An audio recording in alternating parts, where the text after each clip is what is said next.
दोस्तों आपने बचपन में तो पढ़ा ही होगा कि खूब लड़ी मर्दानी थी वह तो झांसी वाली रानी थी। रानी लक्ष्मीबाई का नाम सुनते ही आखिर क्यों अंग्रेज कांप उठते थे। बात करें दोस्तों साल 1957 की क्रांति में रानी लक्ष्मीबाई ने अंग्रेजों को मुंह तोड़ जवाब दिया था।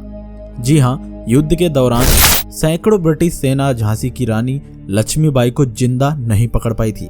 तो आखिर आज की इस वीडियो में हम आपको बताएंगे कि रानी लक्ष्मीबाई के साथ उस टाइम पर क्या हुआ था। मित्रों, रानी लक्ष्मीबाई ने अपने अंतिम शब्द में कहा था कि मेरा शरीर तक अंग्रेजों को नहीं मिलना चाहिए। जी हाँ, रानी लक्ष्मीबाई का जन्म वाराणसी में 19 नवंबर 1828 को हुआ था। उनका बचपन का नाम मणि कर्णिका था, मगर प्यार से लोग उन्हें मनु कहकर पुकारते थे। मनु ने बचपन में शास्त्रों की शिक्षा के साथ साथ शस्त्र विद्या भी ली थी। आपको बताते चलें, साल 1842 में मात्र 14 वर्ष की आयु में इनका विवाह झांसी के राजा गंगाधर राव से कर दिया गया था। उसके बाद दोस्तों वह झांसी की रानी बन गई थी और इनका नया नाम लक्ष्मीबाई रखा गया। साल 1851 में 23 वर्ष की अवस्था में इन्होंने एक पुत्र को जन्म दिया। हालांकि कुछ दिनों के बाद इनके बच्चे की मृत्यु हो गई और 1853 में राजा गंगाधर राव का स्वास्थ्य बहुत अधिक बिगड़ जाने पर सलाहकारों ने उन्हें दत्तक पुत्र लेने की सलाह दे दी। तो आपको बताते चलें, पुत्र गोद लेने के बाद 21 नवंबर 1853 में उनकी भी मृत्यु हो गई। दत्तक पुत्र का नाम राव गंगाधर रखा गया, मगर ब्रिटिश हुकूमत ने राव को गोद लिए जाने वाले फैसले को अवैध घोषित कर दिया और उसके बाद झांसी की रानी को झांसी का महल छोड़ना पड़ा। इसके बाद उन्होंने एक 3 मंजिला की साधारण हवेली में शरण ले ली और बात है 7 मार्च 1854 की।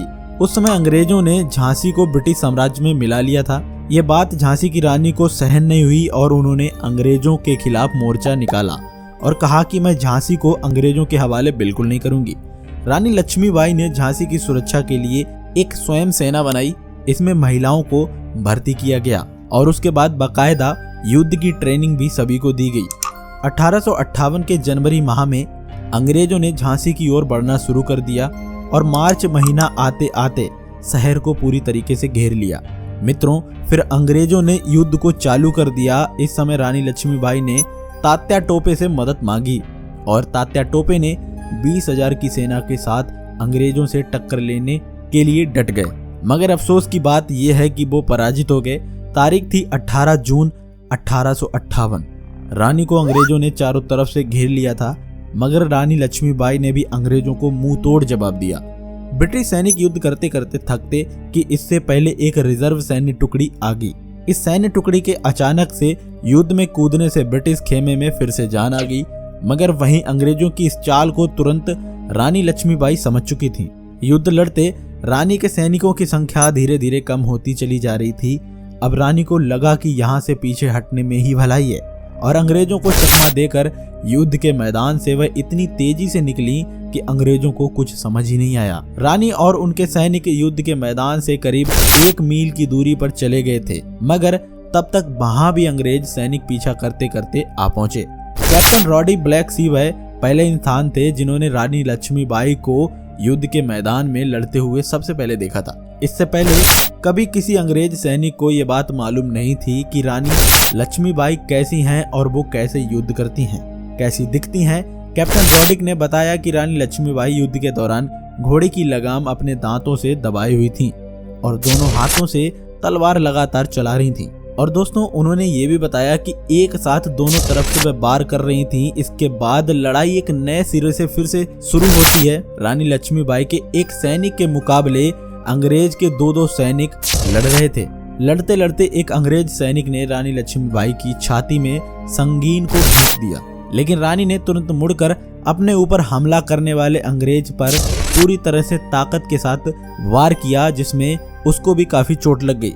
लेकिन मित्रों, रानी को भी चोट इतनी ज्यादा गहरी लग चुकी थी कि उसका घाव बहुत बड़ा बन चुका था और उसमें से खून जो है वह तेजी से निकल रहा था। अचानक घोड़े पर दौड़ते दौड़ते एक छोटा सा पानी का झरना आ गया और लक्ष्मीबाई को लगा कि उनका घोड़ा एक छलांग लगाएगा और हम उस झरने को पार कर जाएंगे और मुझे कोई नहीं पकड़ पाएगा, ऐसा वो सोच रही थी। मगर अफसोस की बात यह है कि घोड़ा छलांग लगाने के बजाय रुक गया और आगे बढ़ने से इनकार कर दिया। तभी उन्हें अचानक कमर की बाईं तरफ एक गोली लग गई और रानी के बाएं हाथ की तलवार जो थी वो जमीन पर गिर पड़ी।